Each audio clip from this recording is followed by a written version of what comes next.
KPBS On Demand is supported by UC San Diego's Art Power, presenting cellist Joshua Roman, performing from his album Immunity, alongside music by J.S. Bach and more, Sunday, June 22nd at UC San Diego's Epstein Family Amphitheater. Reserve your tickets at artpower.ucsd.edu.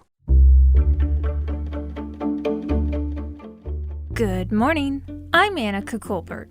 It's Sunday, September 19th. Skrapez on the KPBS Summer Music Series. That's next, but first, let's do some quick headlines. There was a moment of silence at military bases around San Diego on Friday to honor the troops who died in the bombing in Kabul and in a recent helicopter training accident. 9 Marines and a sailor from Camp Pendleton were among the 13 who died outside the airport in Kabul. Then, 5 sailors died in a training accident on a helicopter from the USS Lincoln. Just 2 years into his service, Joshua Holmes suggested a moment of silence at Naval Base San Diego for all of the dead on Friday. And I hope that all the families out there see that we remember the fallen victims. We remember each and every one of them, from the 13 in Afghanistan and the 5 in San Diego in the helo crash. We're going to remember each and every one of them for the rest of time. The first Marines from the unit sent to guard the airport in Kabul arrived overnight at Camp Pendleton. The rest of the 2nd Battalion, 1st Marines, are expected to return in the coming days. The Imperial Beach Pier reopened on Saturday after being closed for 5 days due to structural damage. It closed when pier piling was reported seen floating in the water near the pier. Inspection and analysis has since determined that the pier remains safe for public use. From November 26th through the 28th, Comic-Con Special Edition will be at the Convention Center in San Diego. Tickets are now on sale. Miro Kopik is the founder of Bottom Line Marketing and a marketing lecturer at SDSU. This is going to coincide with the opening of the Comic-Con Museum as well. So not only will there be amazing activities going on at the Convention Center for this special edition Comic-Con, but the museum will be open and it'll continue to attract a lot of people from all over Southern California and out of state. From KPBS, you're listening to San Diego News Now. Stay with me for some San Diego music. KPBS On Demand is supported by Splatero, helping homeowners pay off debt by offering streamlined access to your home's equity with no additional monthly payments or new debt. Splatero provides a lump sum payment in exchange for a share of your home's future value. Pre-qualification is available at splatero.com.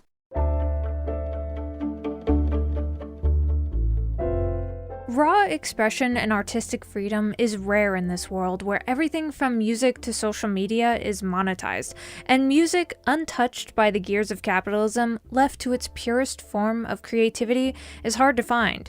But if you did find it, what would it sound like? Skrapez is a legendary experimental electronic duo who create music on their own terms. You can't find their music on traditional streaming platforms, and they don't play traditional instruments. Their live shows are a chaotic explosion of chopped break beats and alien noise that pushes speakers within an inch of their life. Skrapez spoke with KPBS Midday Edition host Jade Hindman, but first, let's begin with their song, Sabacus.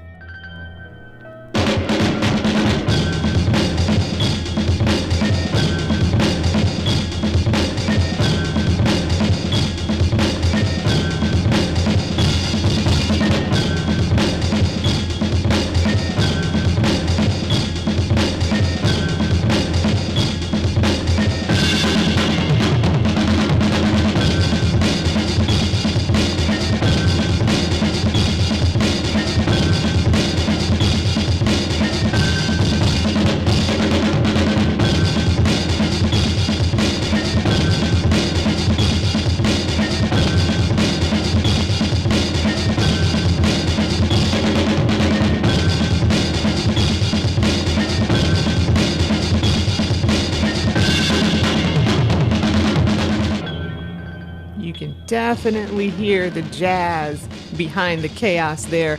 That is Skrapez with Sabacus, and I want to introduce Skrapez, Tension, a.k.a. John Calzo, and Psycho Pop, a.k.a. David Lampley. Thanks for joining us on the KPBS Summer Music Series. Oh, thank you so much. Thanks for having us on. So first question, how did you meet and start Skrapez? We met in high school. We had mutual friends that were into music also. And David was at the time producing like hip hop stuff and rapping, and I was DJing, and I did some scratches for his album, and we just connected through music and had like the same wavelength of creating crazy sounds and chaos stuff. So all this chaotic sound, I mean, what is your process? just whatever we could find that could plug into the amplifiers and amplified noise pretty much. It's just all freestyle, jamming out. It's like free jazz, basically. So what instruments do you use to make your sounds? I use like a little synthesizer. I have a couple synthesizers and a lot of effects, and found electronic things that can be plugged in or amplified. Yeah, I use modular synthesizers, samplers, mostly just capture sound and try to chop up the sounds to create rhythms and noise. Field recordings, reel-to-reels, tape decks, old records. Nice. I mean, it's you use this process called circuit bending. I mean, tell me about that. Yeah, circuit bending is just taking like any instrument, toy, anything that makes sound that's battery powered or electronic powered, but I just open it up and just poke around in the inside of it and see if it alters the sound, makes anything sound crazy, and destroy the original sound.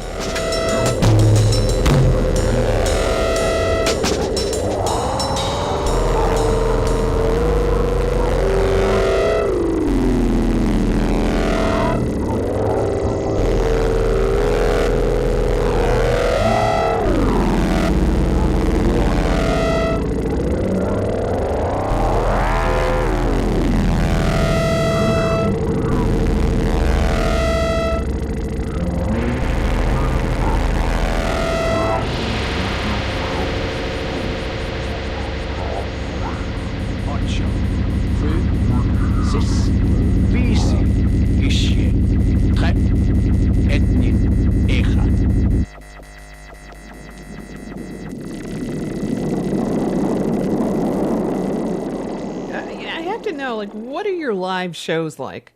Improvisational, aggressive. Yeah.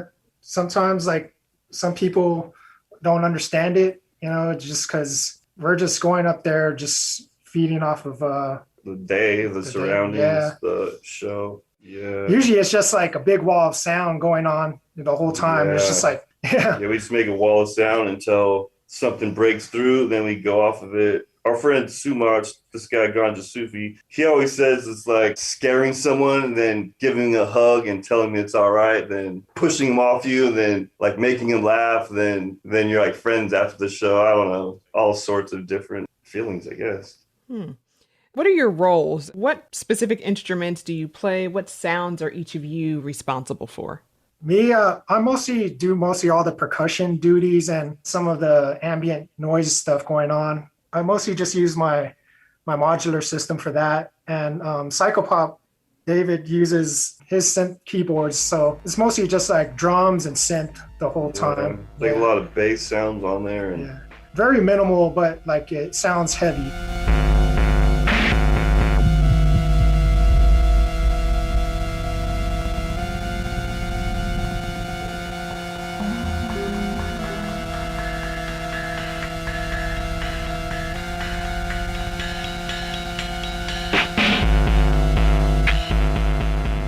Where do you get these crazy sounds? Sometimes we use a tape loop on a reel-to-reel. I have like a machine that's to take a hearing test, and it makes all these crazy sounds out of it. We'll throw some delay and some distortion on it. Yeah. We even it's kind of different every time. Everything's different every time we perform. It's like sometimes we'll take like little tape decks or like a little radio, little speak and spell or whatever, or a Game Boy. Game Boy. Yeah. Anything. Yeah.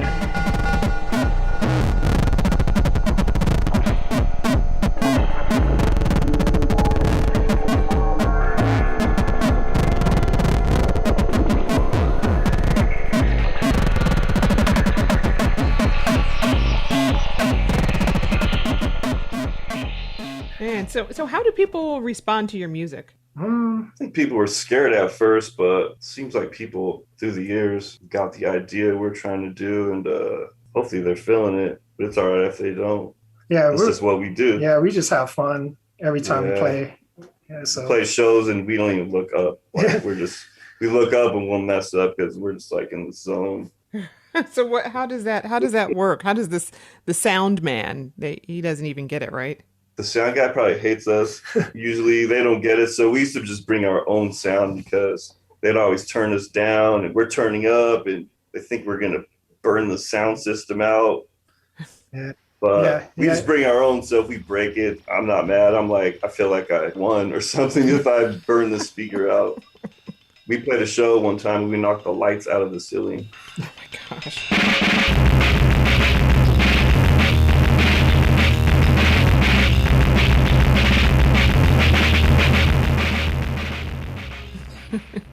I would imagine that like the crowd's reaction is different too. Like you've toured Europe many times. I mean, how's the crowd reaction different there than from here in the US? Some of our shows in Europe, I feel like people are dancing and moving and just hanging on to every snare and bass line. In America, it seems like they're more just observing and trying to see what we're doing, studying or something. Well, like in other countries, they don't really stare too much at our equipment. They're just mostly just feeling the vibe of the music, dancing around or having a good time. Yeah, it's really cool to watch. With that, I want to take a listen to Heavy Machinery.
Wow, so that's a very lively. So those overseas audiences, they're up on 2 feet dancing when that's going on. Yeah, usually like the energy gets a lot. People are swaying and like people go to the spots to just get loose. It's a real big honor to be a part of that, you know? So what's it like being on stage and improvising your music? It's kind of free.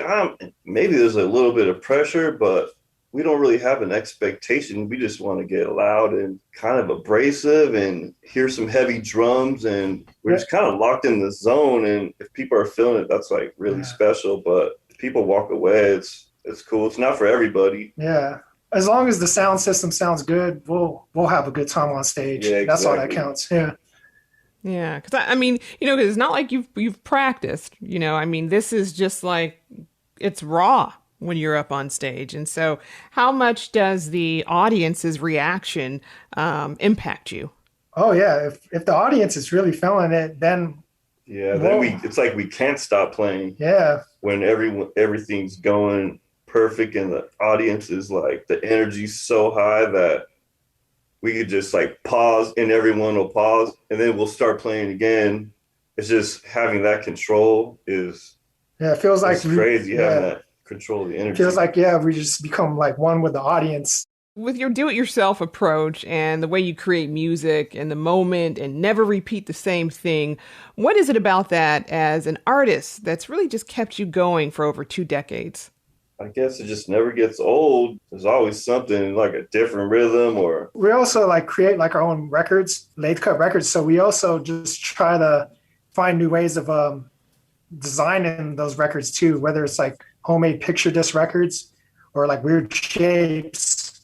So that's what kind of makes it more exciting for us as well. Because we're just like, yeah, I feel like we're just artists. Like we'll make our own T-shirts, our own record covers, our own tapes, our own flyers, book our own shows. We just have control over every part of the process. And I don't know how many other people could say they do that. I feel like we're pure artists, and it feels good to be able to say that. I feel like I can honestly say that. I've been speaking with Skrapez members Tension and Psychopop. Thank you both for joining me. Thank you so much. Thanks for having us on. Yeah, good time.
KPBS On Demand is supported by Splatero, helping homeowners pay off debt by offering streamlined access to your home's equity with no additional monthly payments or new debt. Splatero provides a lump sum of payment in exchange for a share of your home's future value. Pre-qualification is available at splatero.com.